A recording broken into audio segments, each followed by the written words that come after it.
Happy Monday. Welcome to the Daily Press Briefing. I don't have anything at the top. I'll get to your question.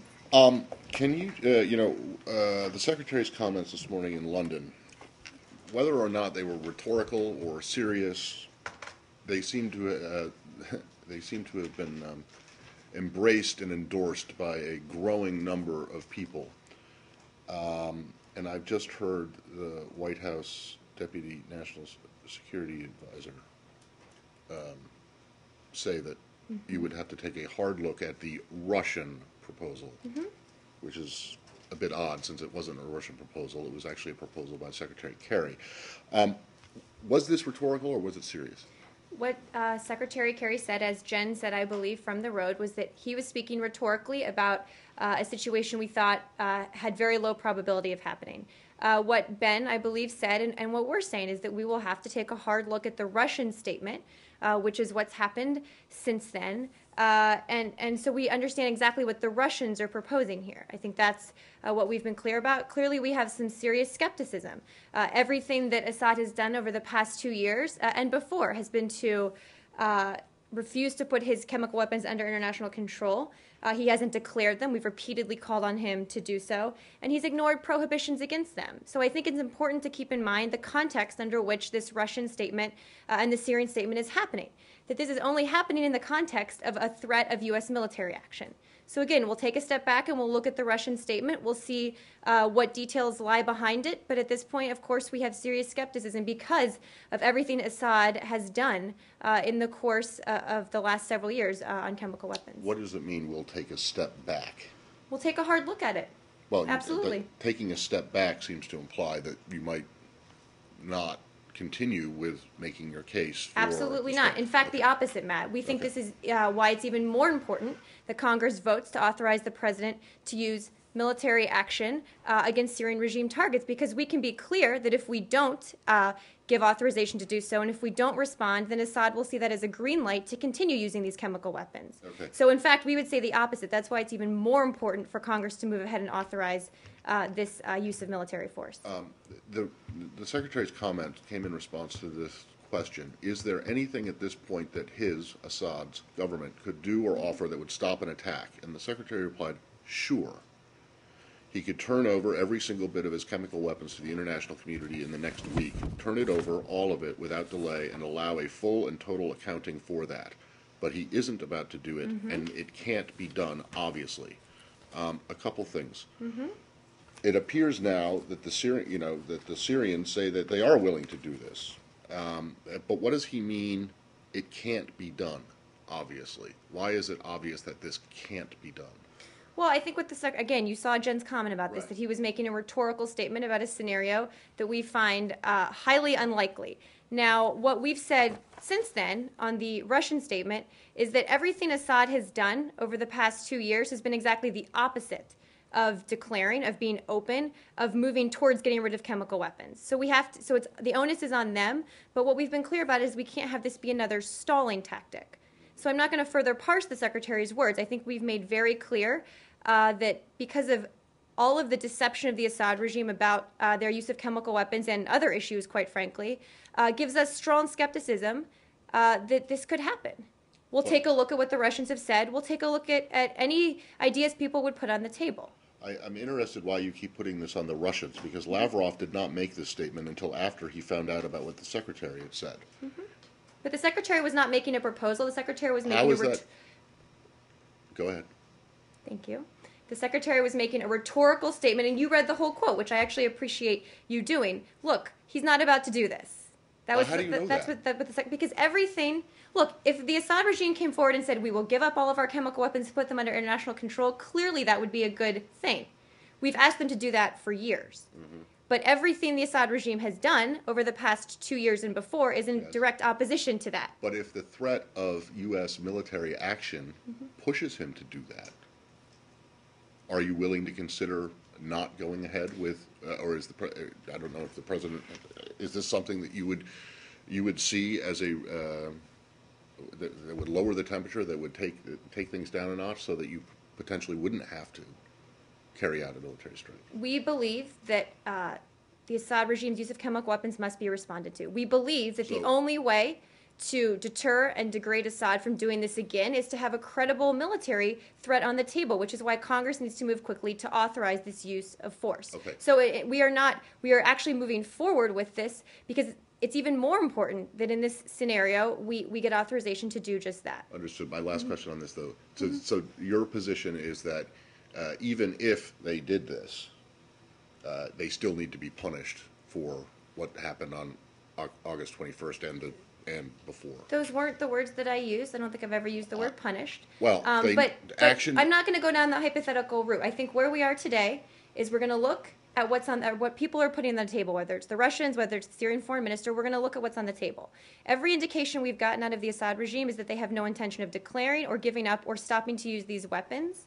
So that's why we believe a military response is appropriate. We're going to keep working with Congress and our international partners. More international partners came out today and signed on to the statement on the sidelines of the G20. That's what we're focused on, and we can be sure that if we don't authorize this action, Assad will see that as a green light to keep doing this, and others may as well. But you say is a military strike appropriate even in the event that they go ahead and put this stuff under international control and it's destroyed? Because that's certainly what the Secretary said in his rhetorical statement, non-offer. And a hypothetical statement, quite frankly, that we're not, that's 15 steps down the road, and I'm not going to venture a guess. Hypothetically, surely if the Secretary doesn't engage in hypothetical speculation. If the Assad regime were to hypothetically, I'm not going to get into what our calculation might be in terms of action that the U.S. would take. What we're focused on right now, or not take. What we're focused on right now is the fact that, look, we don't want this to be another stalling exercise.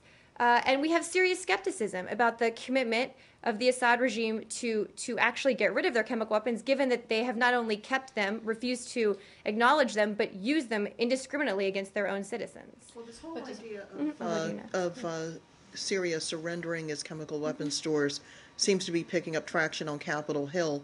Two Democratic senators, Heidi Heitkamp of South Dakota and Joe Manchin of West Virginia, are suggesting that perhaps Syria could indeed surrender its stocks and have 45 days to do so, along with the U.S. coming up with a comprehensive response to dealing with the Assad regime because of the August 21st attack.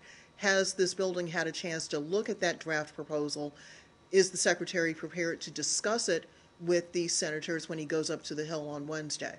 Well, I'd say a few points. First, I do think it's important to keep in mind, and I'll say this again before I get to that question specifically, that we're only having this discussion in the context of the threat of U.S. military action. So the timing on the Russian side and the Syrian side, I would say, is not coincidental.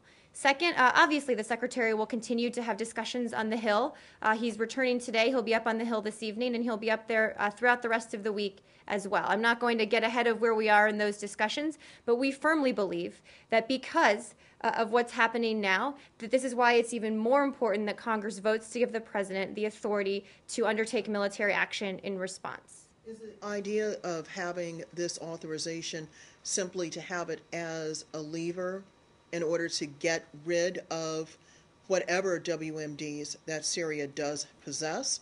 Or is it just a fait accompli that we're going to see some sort of U.S.-led military strike on Syria? Well, the President's been clear that the United States is in our national security interest and in line with our values and principles to respond to the use of chemical weapons. That's why we went to Congress to get the authority to do so. That hasn't changed. We believe that America is strongest when we speak with one voice, when the President and Congress are speaking together. That also hasn't changed. So clearly, we'll look at this new development. We'll take a hard look at it, and we'll do that in the coming days and have discussions about it with our partners around the world and also on the Hill. But what we're focused on, what the Secretary's focused on, is working with Congress to get as much support as possible to get this authorized. One more. Go ahead. And then I'll come back to you. This seems to have, it's moved very fast since the press conference in London where Kerry rhetorically made this suggestion initially. Even Britain has now come out and said that they think it's a good idea and maybe we should pursue, or the world should pursue, this option of Assad handing over. I mean, I hear what you're saying, that he hasn't done this in the past 2 years, but do you, firstly, has the depth of reaction from Russia, Syria and Britain surprised the administration? And secondly, do you believe that because of this threat, that this threat of military action is actually being taken credibly by the Syrian authorities now? Well, what we believe is crystal clear is that this proposal that the Russians and the Syrians have put forward now is only taking place exactly in that context of the threat of military action. And that's why we believe that it's even more important for Congress to move quickly to authorize this, because we do think that showing a credible threat and showing that we'll take action is important. I don't want to characterize our response to this. Clearly, we don't want this, as I've said, to be another stalling tactic. The Russians, for months and years, have stood up for the Syrian regime at the UN and in the international community. That's not new. So we'll look at what they've put on the table, but we'll determine, I guess, what the best course of action is going forward after taking a look at it. But surely, if you could get your international supervision over these chemical weapons, that would be preferable than having to launch any kind of military strike. Well, any effort, as we've said for a long time, to put Assad's chemical weapons under international control would be a positive step. I'm not going to go 3 steps down the road and say that it would be preferable or one thing would be preferable to the other. Clearly, we think that would be a positive step for the Syrian people, for the region, and indeed the whole international community. And we'll keep evaluating going forward what our response needs to be to their use on August 21st. Can you walk us through, if you're able to, because I recognise there's not been a lot of time frame to think about this, what the steps would be if you were going to put things under international supervision? Who would be in charge of it? How long do you think it could take? How likely is it to happen? Well, clearly, those are all outstanding questions, and we're waiting. We'll look at what the Russians and the Syrians have said and wait, quite frankly, to see if there are other specifics put on the table. On the likelihood question, we have serious and deep skepticism that the Syrian regime would actually do this. They're only talking about it now in the context of potential military action, and indeed, everything they've done over the past 2 years has been the opposite. So we have very deep skepticism about it, and again, don't want it to be used as a stalling tactic. But we'll look at any proposal people put on the table. But again, this is why we believe it's even more important to show that we speak with one voice and that we need to respond. Have you any notion about how long this could take? I don't. I wouldn't even want to venture a guess on that. But again, I keep saying the same thing over and over again. We don't want this to be yet another stalling tactic by the Russians and the Syrians through the Russians. But I remember distinctly asking this very question, that if Assad had some sort of revelation that it is time to give up his chemical weapons, and the suggestion was no matter what he does, actually the strike is a fait accompli.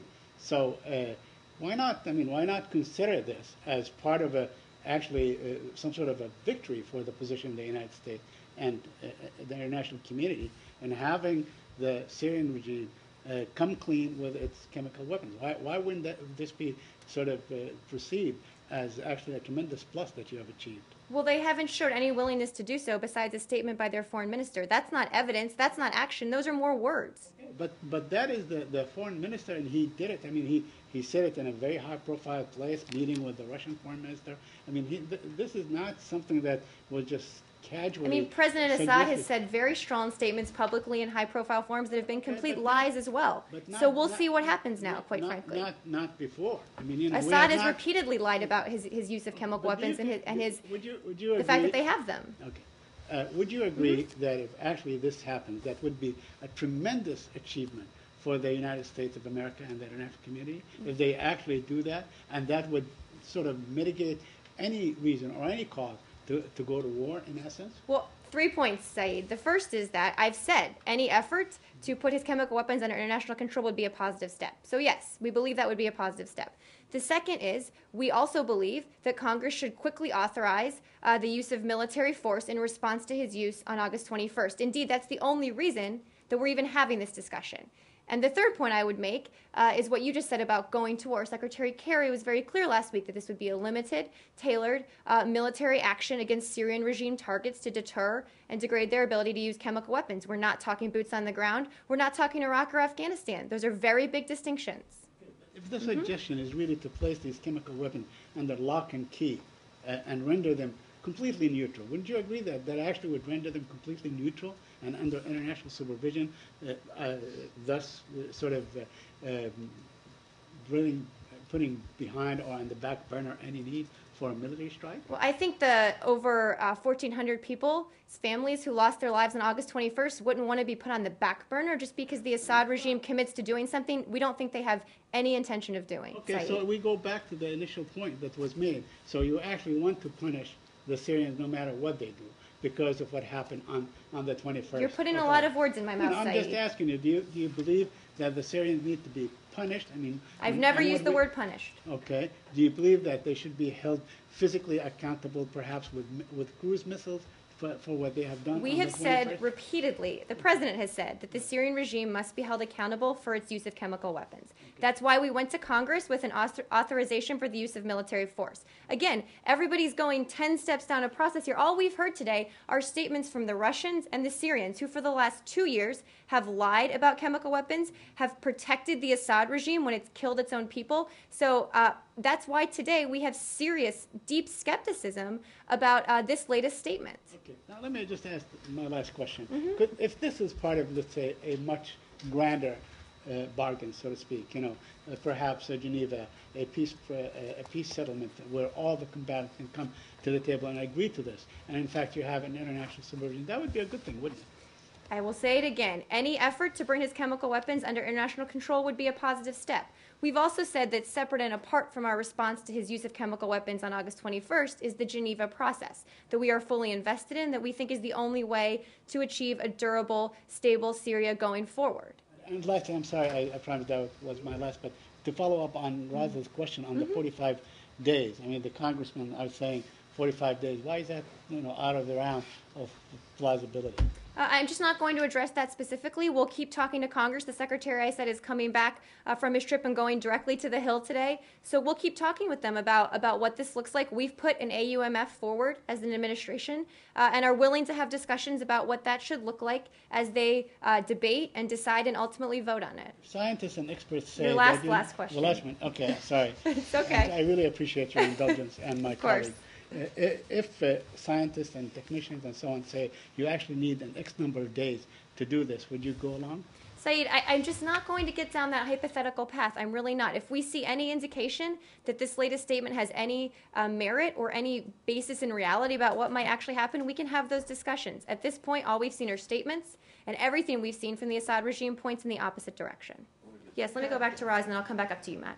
You talk a lot about administration skepticism about the Russians and about the Syrians regarding this. There's a lot of skepticism among the American people. A new Pew Research Center poll says that 63% of Americans are firmly opposed to any use of military action, more specifically airstrikes, against Assad's military assets.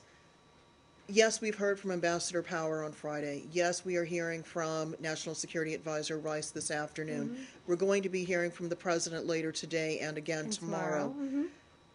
And Secretary Kerry as well. Right, as you know, so when you have 3 out of 5 people who will, if you just stop them on the street and say, should the U.S. be leading some sort of military effort, and 3 out of 5 say, absolutely no way, doesn't it make sense to at least consider any sort of diplomatic effort that would take military action out of the equation? It's one thing to use it as a pressure point. It's another thing to actually use it in a punitive way, as this administration has consistently argued for the last 3 weeks. Why isn't that something worth pursuing? Well, I think a couple points on that. The first is you're exactly right. We've been making our case to the American people. At the same time, we've been making it to the international community. And one of the reasons we went to Congress to get authorization, because they're the representatives of the people. They're elected by Americans all across the country to represent them in Washington. So we said that it would be stronger, and our response would be stronger, if we got the support of the people's representatives. So that's part of the reason that this congressional piece is so important. You're right. Secretary Kerry's been out. He'll be out testifying again this week. Ambassador Rice, Ambassador Power, and again the President, as you mentioned as well. So we're going to keep making our case to the American people. We're going to keep making it to the Congress. And this is an ongoing debate and dialogue. I think one thing everybody from the President on down has been clear on is that Americans are tired of war and they're tired of military conflict. The President is. The Secretary is. We all are. And so that's why we want to be very clear when we make the case about what this is and what it isn't. This isn't open-ended. This isn't boots on the ground. This is action designed to deter and degrade Assad's capabilities to use the world's worst weapons. And that's the case we'll keep making over the coming days. But it's not apparent to the American people, all of whom will say, yes, going after citizens this way is particularly barbaric. But it seems as if you're putting up a wall into considering a diplomatic way out of this crisis. And if you're not, explain to all of us how it is you're not. Well, again, this latest development that I think your question hinges on has just happened in the last few hours. So, as I said, we're going to take a hard look at it. We're going to talk to the Russians. We're going to talk to other international partners, the UN and others, about what this scenario might entail. There just aren't any details to it yet, and that's why we remain and have deep skepticism.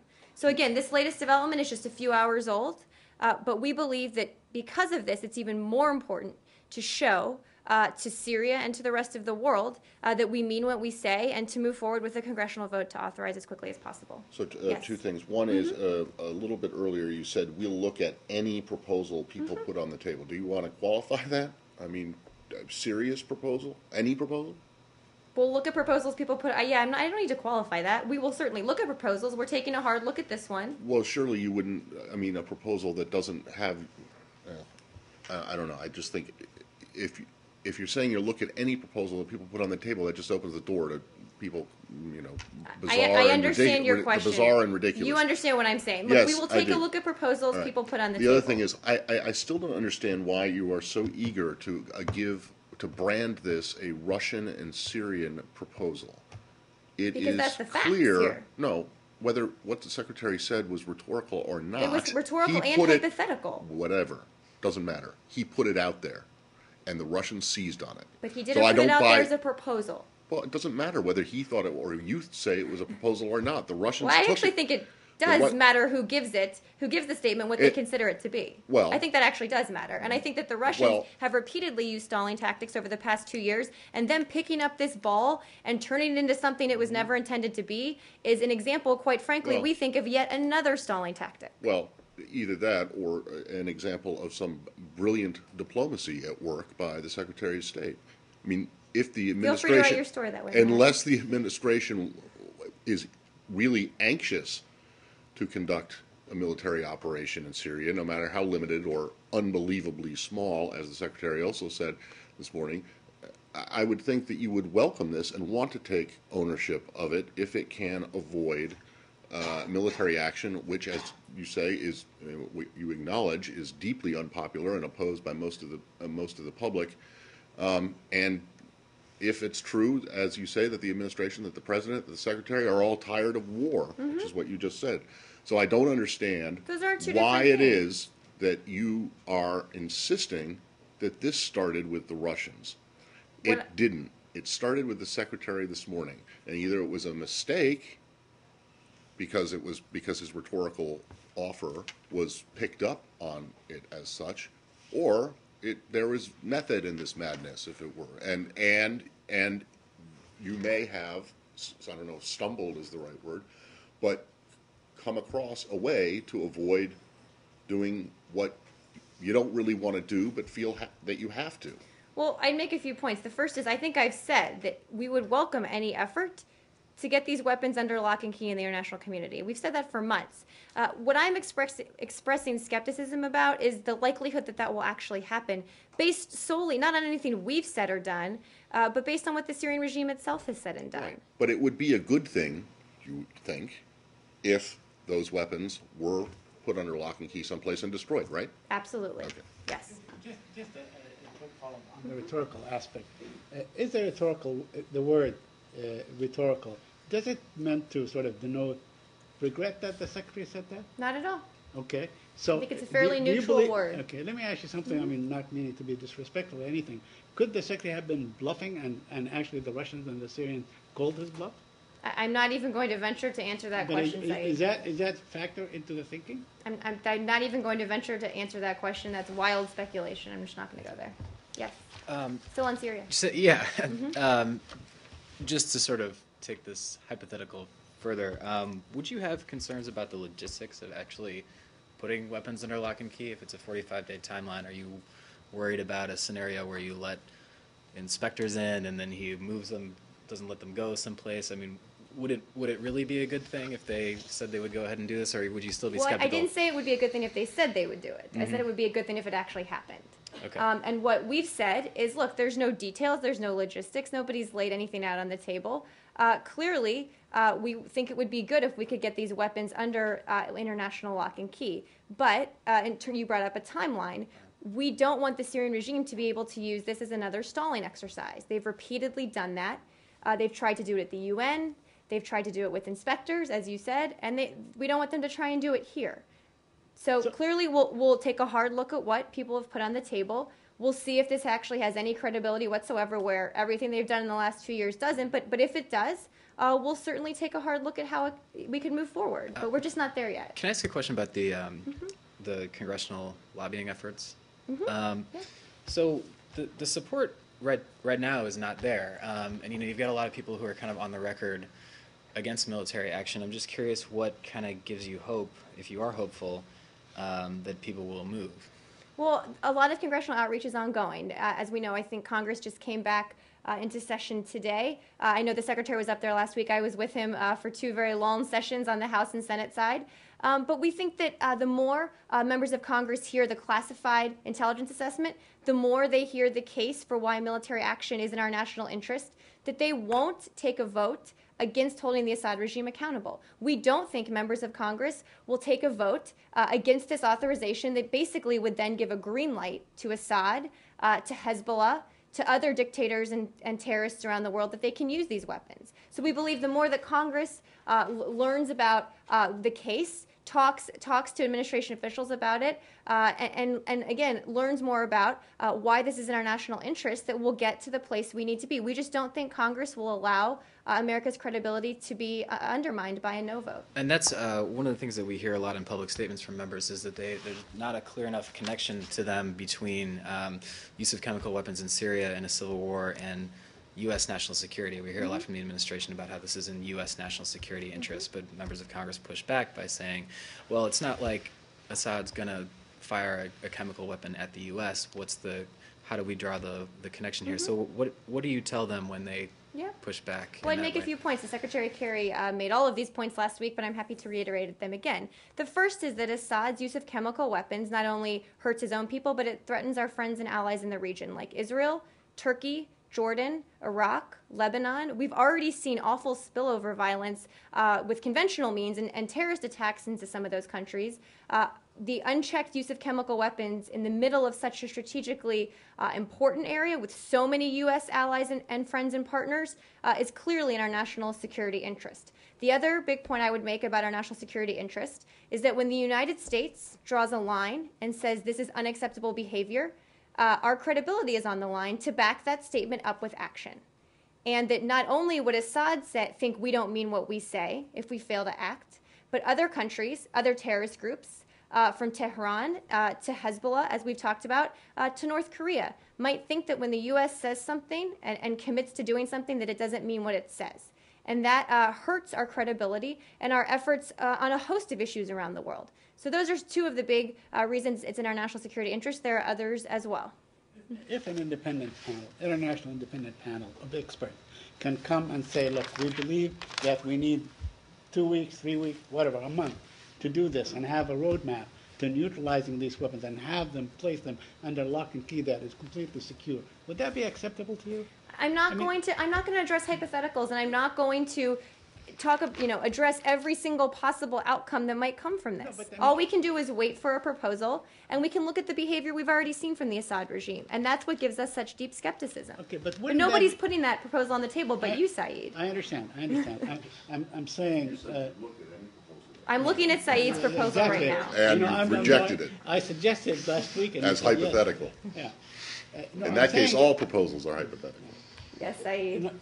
But wouldn't that be like standard operating procedure? You would depend on, I'm not talking hypothetically. I'm saying in reality, wouldn't we be depending on, or the International Committee would depend on a panel of experts that can, and they're totally independent, they're not forwarding any country's own agenda and so on, and they come and say, this is what we need to have a viable roadmap. That would be acceptable, wouldn't it?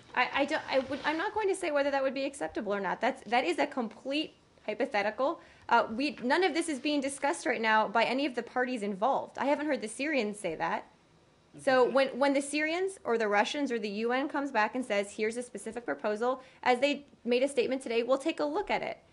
But we're not going to go down the road 15 steps when all we've heard from the Syrians over the past 2 years is exactly the opposite. Well, in fact, when and if the Syrians agreed to sort of place their weapons under lock and key, the chemical weapons, wouldn't that be like sustaining or regaining the credibility of the United States without having to go to war? I don't see any use in going through this hypothetical exercise. We've been clear that in the past few hours there have been some developments that we need to take a hard look at. There's no point in getting ahead of a process that quite frankly isn't even a process, and where all we've seen from the Syrian regime has been the exact opposite. So we'll take a look at it and we'll go from there. Two small things. Yes, I'll go to you next. Go ahead, Matt, and then I'll go back. I just wanted to, just to put a fine point on this, you believe that regardless of what happens to the Syrian chemical weapons stockpiles, that Assad and his regime still need to be held accountable for August 21st and the previous uses of chemical weapons, Yes, correct? yes. Okay.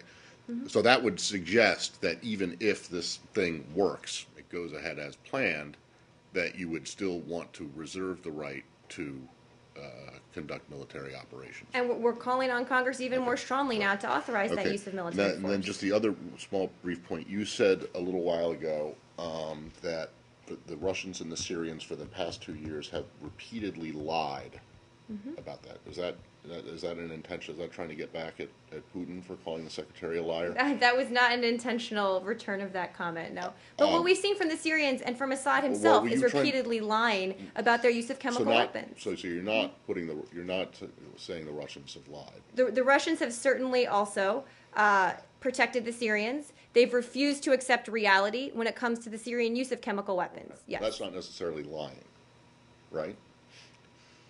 Right? I think I've been clear that the Russians are the ones standing in the way of holding the Syrian regime accountable. Do you know if the Secretary has any plans to talk to Foreign Minister Lavrov? Has he spoken to him since his rhetorical non-proposal was made public?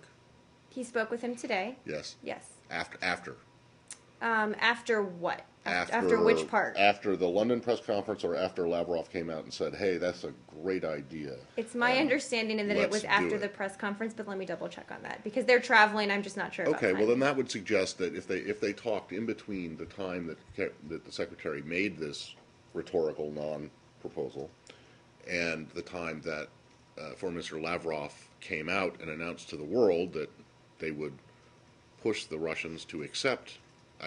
Syrians to accept the Secretary's rhetorical non-proposal, that there was some kind of discussion between the two of them about the rhetorical non-proposal.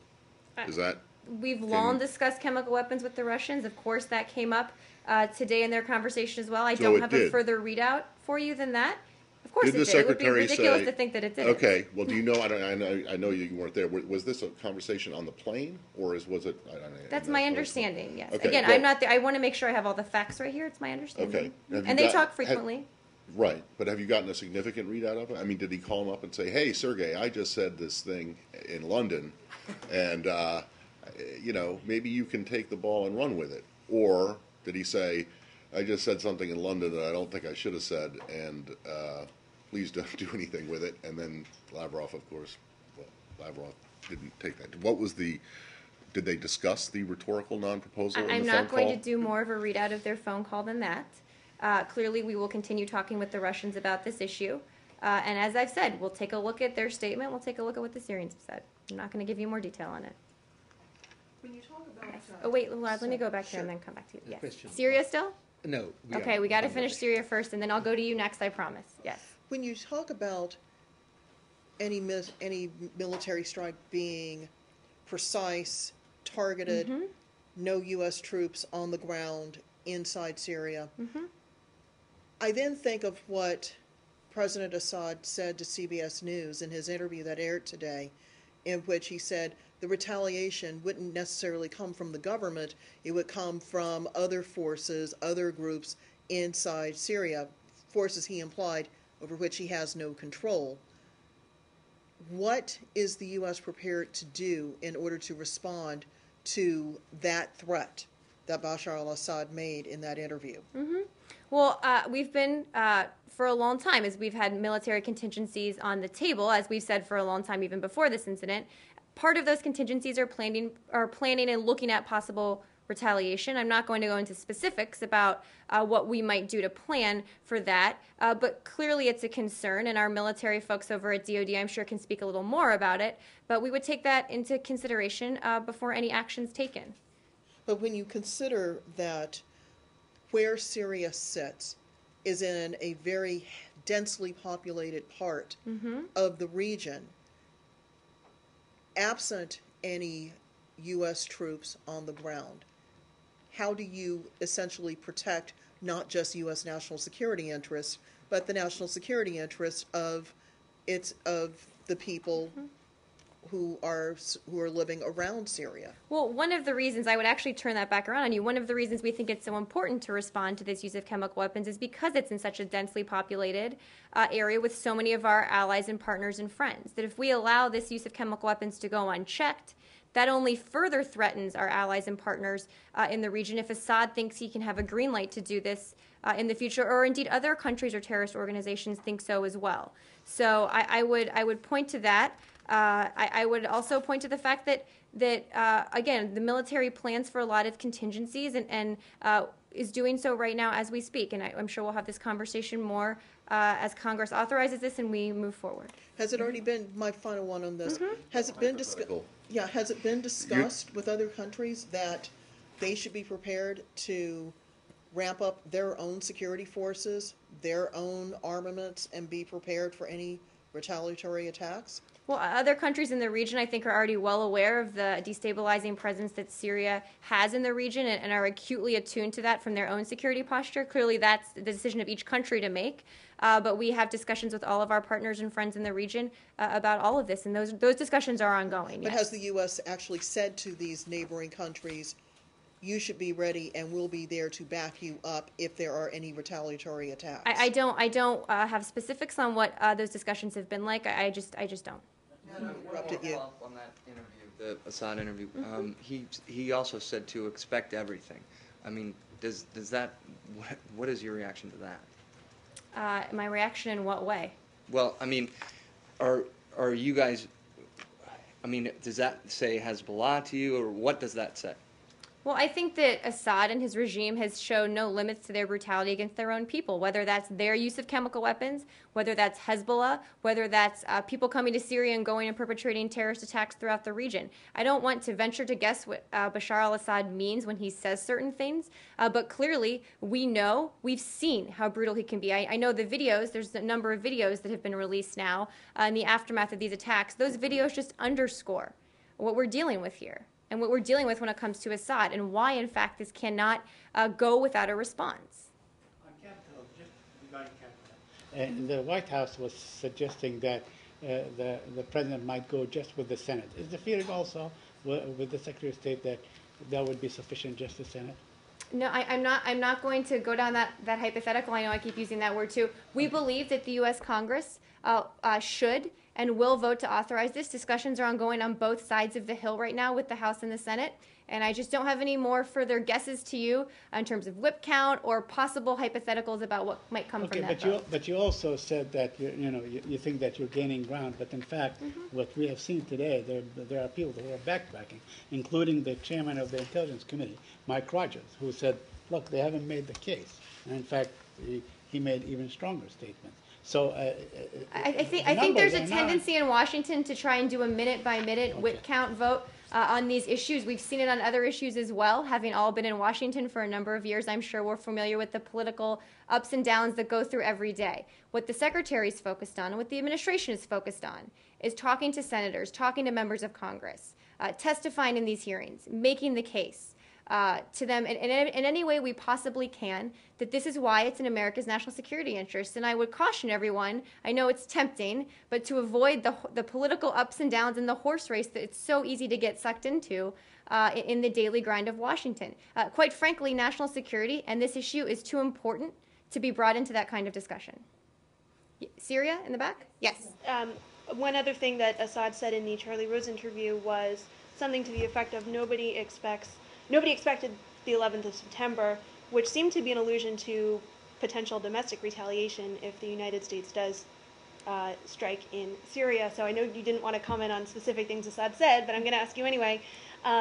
Is the United States concerned that he might make good on that sort of veiled threat?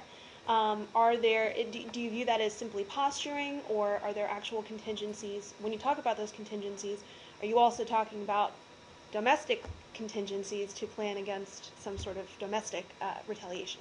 Yeah, I think Bashar al-Assad does a lot of posturing. We've seen a lot of that over the past 2 years.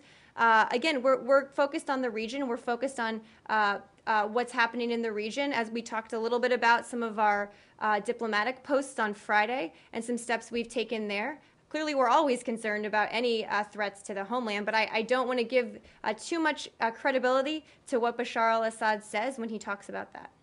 How much more information is the Secretary prepared to give Congress during an open session tomorrow when he goes to the Hill to testify? Well, we've already given an unprecedented amount of information. Again, he'll be up tonight testifying in a in a closed briefing, I think it is the technical term. We've declassified an unprecedented amount of information, and in these classified sessions have also had very in-depth discussions about the intelligence case as well. So the Secretary believes it's important to put as much information on the table as members of Congress come back with additional follow-ups and questions. Clearly, we take every effort to answer those. You saw last week he testified, I think, for 4.5 hours one day and 4 hours the day before. So he wants to have a robust discussion on this because he thinks it's important to have that kind of debate on such an important topic. Does he grant that the standard for convincing members of Congress and by extension their constituents is much higher, especially in light of last week's hearings? In what way? In light of last week's hearings, in what way? Many members of Congress who were watching came out and said that they were increasingly skeptical about whether military action was justified, and they've been already coming out today saying we really need to have everything that is out there. We just can't be told, trust us. Well, I'd note that the Senate Foreign Relations Committee that he testified at voted to move the authorization for military force forward to the full Senate. So clearly that's on a positive trajectory. And the exact point of all these discussions, his phone calls, his meetings, and his briefings and his hearings, is to give as much information as possible to answer all the questions. But let's be clear about what we've put out there. We've put out there a largely declassified intelligence case that we can walk through. We know who did this. We know what happened. We know a lot of details that we've now put out publicly, and members are getting even more information in classified briefings. So the intelligence case has been made and will continue to be made. We've also made a case, and will continue to, about why this is in our national security interest to do this. And also, I think an important point, and if you all take a look at National Security Advisor Rice's comments that she made today, that as Americans, as parents, as people looking at these videos, it underscores for us that this isn't just about our national security. This is about upholding international norms. This is about saying to the world, you don't get to get away with this.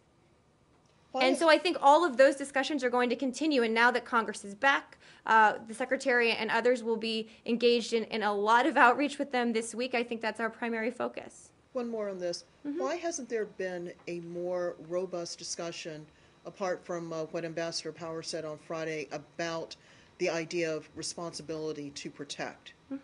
Well, I think Ambassador Power made a very strong case for that. That's clearly one component of it. All of these discussions are ongoing. There's a lot of different pieces to this. I didn't get to finish watching National Security Advisor Rice before I came out here, but she alluded to the same kind of issues that are at stake here, right? That we can't allow these weapons to be used against civilians. And those are themes that are all inherent in the responsibility to protect. They were themes that were woven throughout Secretary Kerry's remarks as well. So can I just, again, I want to just make sure I am crystal clear on something. Regardless of what happens with this U.S.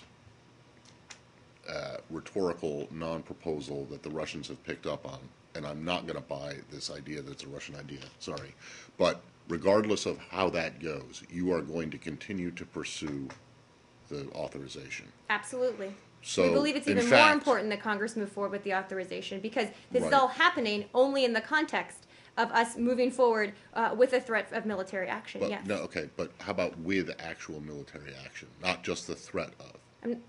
With the authorization, I think I answered your question. We are moving fully ahead with the authorization to use military force. Yes. So in other words, when the Secretary responded to that question by saying that, sure, there is a way for him to avoid strikes, he wasn't being entirely accurate, because you're going to go ahead, you're going to go ahead with the authorization regardless of how the Russian. And the Secretary never indicated otherwise. He never indicated that we would pull back the authorization for the use of military force from Congress. He never said that. In fact, he said the opposite. Okay, but you could get the authorization and then not act on it. Isn't that correct? I mean, that's certainly one hypothetical. Yes. Right. Okay. But I'm not going to entertain I don't its understand likelihood. this reluctance to take ownership of this. I would think that if it is correct that the president would prefer to avoid taking military action, that something that would allow him to do that would be a good thing. But I guess anyway, that's all I have on this. Syria? Anything else on Syria? Okay, I'm sorry. I will get to you when we're done with Syria, I promise. And we'll be done with Syria soon. Yes. Two quick questions. On the Lavrov call, do you know if that was a pre-scheduled call or was that after? I don't know the answer to that. If there are any other details about the Lavrov call, we can send them to the bullpen. I really just don't have a lot. I talked to the traveling party right before I came out here, but they're on the plane, so I had to jump out and come out here. So. One more quick question. Also during the press conference today, Secretary Kerry said that we hear and know the regime is issuing more instructions to stop the attack. Any way you can expand on that? Are there any details about intelligence coming in that these attacks are stopped, or what was he alluding to? That the chemical weapons attacks are stopped? I'm sorry. Well, the quote is to more instructions. The regime is issuing more instructions to stop the attack. So he didn't say the word chemical, but I would just hazard to guess that that's what he was referring to. Yeah, I mean, I'm obviously not going to go into specific intelligence we may or may not have. I think one thing we've seen is as the Assad regime feels threatened by our potential use of military action, they may take steps to try to move assets around. Clearly, we have ways of watching all of this. So we will continue working with Congress to try to get this authorization. We'll continue monitoring the situation in Syria on the ground. But we also, at the same time, as we've repeatedly said, because a couple folks have asked about it, believe we need to move forward with a political solution to the overall crisis as well. Anything else on Syria? Okay, then we're going to you. Well, thank you very much, Mary. You're welcome. This is Ghulam Arshad, because we have another Arshad here who was with the same name. Well, my question on Bangladesh: amidst a hopeless political situation now prevailing in Bangladesh, Secretary Kerry very kindly sent a note of hope for a dialogue between Prime Minister Sheikh Hasina and the leader of the opposition, Begum Khalida Zia. Question is, this is a great gesture from the United States for a dialogue. It has been immediately after the UN Secretary General Ban Ki-moon's. So what steps would be in place? What steps would be the next step for a peaceful election on a non-party basis, which the opposition demanding would be in place, so that will the United States, as a matter of fact, take this dialogue seriously in order to avoid violence, post-election violence? If elections being held on a party basis, there would be violence. There is an immense threat. There would be a backlash against the minorities. There would be a spur and a surge with the extremist, Islamist. And finally, there would be a constitutional crisis in Bangladesh, which may trigger, I use the word very carefully here, which may trigger an extra constitutional means. So the option of having a caretaker government seems to be the only solution for a dialogue. And my second question is again with the women's empowerment in Bangladesh, and one of the icons of the world, Professor Muhammad Yunus, is under allegation of torrential corruptions, which to many is unacceptable. This will undermine, definitely, the millions of women in Bangladesh serving Grameen Bank. What is the take of the United States at this? Because he is the man who has made Bangladesh known to the free world. And without any qualms, I can say that Professor Muhammad Yunus is now a political target, which may even lead into a situation where he may be sent to jail. A man of free conscience is now waiting to be sent to jail. Now, Mary, I would really like to make this point to you, and on a very Okay, personal let's note, wrap it up a little bit, just so other folks can have a on a chance to. very personal note, since I am here for since '93, I must say that, and I must thank you, that the way that you have handled, my Matt would be able to bear me out on that, is excellent. Believe in me, I was listening to each word you say in reaction to some of my friends. I must say, you have done a wonderful job. Thank you. That's very nice of you. I'm afraid my Thank you very answer much. to your question won't live up to that standard that you just laid out, but I very much appreciate it. I don't have any update for you on the elections. I know we've talked about this a little bit in here. Clearly, we would be opposed and condemn any violence that's associated with elections. We believe this is important for Bangladesh going forward. If I have an update for you, I can get you one on both of those issues. Those are very detailed and good questions. Unfortunately, I just don't have a lot more to share with you at this Would point. you take this as a taken I will question? take it. I will take them both as a taken And if you question. could kindly post this, that would be very Yes. helpful for the people yes. of Bangladesh. Yes, Well, thank you, and very thank you much. for the question. Thank you so much. You know, there's an election question, not Bangladesh. No, I was going to go somewhere else, but you do it. Close by, Cambodia. They certified the election results. You had wanted a full and independent, transparent investigation of the irregularities, which seems not to have happened, but they certified them anyway. So I'm just wondering if you have any comment on that. I do. We obviously have commended the Cambodian people for expressing their views in a nonviolent manner.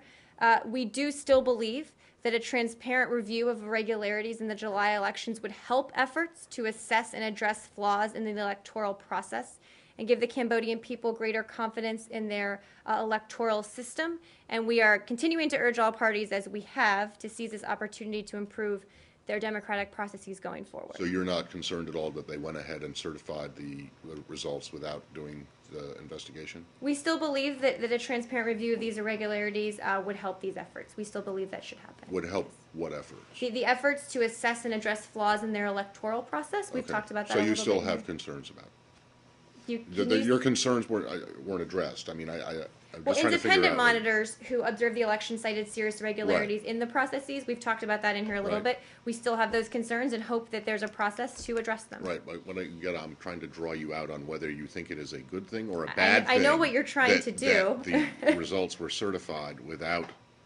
Is that in there someplace? I'm not going. You have no position. I'm not going to say it's a good or a bad thing. We still have concerns about some of the irregularities. All right. Okay, but you're not going to say that's a good or a bad thing. So does that mean you I have am no not position? going. I'm not going to say it's a good or a bad thing, Matt. Or doesn't that mean you have no position? It means I'm just not going to use your words. Okay, fine. Yes. And do you have? Oh, sorry. I just had one last one. It's totally different. So go ahead, Okay. Joe. Can I stay in Asia and go to North Korea? We can stay in A Cambodia. statement on the resignation of the international prosecutor in the Khmer Rouge trials. I do not. I will Could you endeavor take to it? get you one. I'll take that question. Yeah. I wanted to go to North Korea, Mm-hmm. and Dennis Rodman's just come back and held a press conference in New York. And he said he's just trying to open some doors. And I wondered if you had any reaction to his visit and what your comment might be. Well, this was a private visit, as we said repeatedly, and I would refer you, this is the first time I think I've ever done this, to Dennis Rodman regarding any questions about his comments or what they might mean. But do you not think it's an opening? He actually gave the world a piece of information which we didn't have before, which was the name of the Kim Jong-un's baby girl. I mean, he's obviously got contacts with the North Korean regime. And while the world is focused on Syria right now, there is also a problem with the regime in North Korea. And wouldn't it be, at least advisable to talk to him and sit down with him and sort of see what he has to say about it? Well, we're always open to receiving those kinds of briefings, certainly, but I don't have anything else for you on that. Are you trying to contact Mr. Rodman? I don't know. Really? I don't know. The first time that he went to North Korea and the secretary was asked about it, he responded, Dennis Rodman was a great basketball player, and as a diplomat, he was a great basketball player. So, I'll let the secretary's humor speak for itself. Are you changing? Well, I'm not asking. No. Does it mean that No, you or someone else, that this building would be interested in hearing the intelligence that Dennis Rodman has collected from North Korea? This was a private visit. I understand, but you said but you said you were willing to, so, and the secretary mean- seemed to dismiss it before, so. I don't think the secretary was referring to the same question. I just don't have anything else on Dennis Rodman. Let's move on. Is it of any, Let's just move is on. it is of any concern that Dennis Rodman seems to have more information about Kim Jong-un than the U.S. government does? I think that would be a gross So, assumption that you cannot you back up know- with any facts, Matt. You have no idea everything the U.S. government knows about No, North Korea. you're right. And you also don't have any idea what Dennis Rodman knows unless you talk to him frequently. No, but he seemed to know something more than what you had known. I Again- wanted to ask, my other question Yes. was not about this. My other question was about Brazil, and whether or not the administration is concerned that the relationship with Brazil, once cordial, seems to be going down the toilet. Is that a technical term? I believe so. Brazil and the United States obviously are partners, close global partners, as the recent trip of Secretary Kerry to Brazil demonstrated. We agree that our broader relationship remains vital and that we need to move forward on a host of issues, economic, diplomatic, others as well. So we'll address any concerns, as we have said repeatedly in diplomatic channels, about reports of intelligence activities, but we obviously believe this is an important partnership and we'll continue working with them. Mary, can we go to the Palestinian-Israeli peace process? Is there anything that you can share with us as a result of the meeting? Do you have specific questions, or are you just Well, fishing I for want to information? hear from you, but because there is a blackout, I want to hear from you what is going on, what was the meeting all about, what have they arrived at? Did the Secretary of State take the Palestinian president to the woodshed because they were leaking information? Well, as many of you know, the Secretary met with Mr. Abbas on Sunday in London. I think we talked about this a little bit. They discussed the ongoing negotiations, how to ensure their success. They also reviewed Secretary Kerry's meeting with the delegation of foreign ministers from the Arab League Peace Initiative follow-up committee, which had happened earlier that day in Paris. The Secretary also briefed President Abbas on the ongoing efforts to secure support for the Palestinian economy. He reiterated many of the issues we've talked about for months in terms of the peace process. As you all, I think, probably have seen, that the Secretary of State also hosted a meeting in Paris with a ministerial delegation assigned by the Arab League's Peace Initiative Committee. It included ministers of foreign affairs and permanent representatives from Bahrain, Egypt, Jordan, Morocco, Palestine, Qatar, Kuwait, Saudi Arabia, the UAE, and the Arab League's Secretary General. There, he also provided an update on the ongoing permanent status negotiations and reiterated our commitment to pursuing these negotiations. Do we know anything about the next meeting between Palestinians? I don't have and anything Israel? to announce for you on that. And lastly, the Secretary of State urged the Europeans to hold back on their decision to boycott products from the Israeli settlement. Do you have any comment on that? He addressed this, I believe, publicly already. I would echo his comments that he asked the European community if they would consider a suspension of their directives on this issue. I don't have anything further to add to what he's already said. Why did he ask that? Does this have any kind of diplomatic value at the present time? And what he said when he was asked that is he's asking them to suspend or delay its implementation while these talks are taking place, obviously to prove that there in part is value to this initiative, but I don't have anything further to add than he already said publicly. And he has not received any promises from the Europeans that they will do that. I don't have any update on any response. Can you find out if actually if you did get a response from the Europeans? I can And check. as I understand it, the boycott would explain to me what he wants the Europeans specifically to do, or what he asked them specifically. What I have here is that he asked the European community if they would consider the suspension of their directives. So not asking them to change the policy, but to suspend its implementation. Okay. Yes. Keystone? I'm sorry? On Keystone. Oh, yes. Yeah. Some recent Canadian news reports suggest that Prime Minister Harper is willing to make important concessions on oil and gas emission regulations, including coordinating with the U.S. on those regulations. What can Canada offer to the U.S. to ensure an approval of the Keystone Pipeline? Well, we're not going to speculate on approval or disapproval of this. Our purpose here, as we've said, is to conduct a rigorous and objective review. That review is ongoing, but I'm just not going to speculate on that. No timeline, as we've repeatedly said. Still, I mean, Still no timeline. You've had the public, discussion. It's been posted. There's a Everything's- process in place. We think it's important to do a thorough, rigorous review of this. It's an important topic, and that just takes time. So no timeline to announce. No. Can I go to Mali? Is that possible? I saw the statement that you put out on Friday afternoon, saying that the government's going to start resuming, the US government's going to start resuming development aid in the light of the political developments that have happened post the elections. I wanted to clarify about military aid, which has also been suspended, or is it all part of the same package? Let me take that question. I don't know the answer. I can endeavor to get more information for you. I just don't know what the answer is. Yes. About the election system in Azerbaijan. So there are reports that American diplomatic delegation wasn't allowed to visit Azerbaijan recently, and the news report says that this is presumably related somehow to the presidential elections coming in Azerbaijan in October. The American diplomatic delegation was led by Thomas Melia from this building, and can you comment on this or confirm this news? I've seen those reports, and I believe that I have an answer for you. I just don't have it in front of me, so let me take the question, and I can get you a response after the briefing. The follow-up would be Human Rights Watch made a statement about the pre-election situation in Azerbaijan. I think about 40 opposition activists have been detained, and they say that the pressure against independent journalists and human rights activists have been increased. Do you follow the situation from this building? Yeah, I'll take that as part of the question. I know there's an answer to this floating around, and I will get it for you after the briefing. My apologies for not having it in front of me. Sorry, Marie, just occurring back to Mali. At the time, there was also quite a lot of US involvement in neighbouring countries to try and train up an ECOWAS force and everything. My question would be, is that still in place, or have you now withdrawn all those trainers as well? I'll take that as part of the question. Okay, thank you. Yep. Thank you.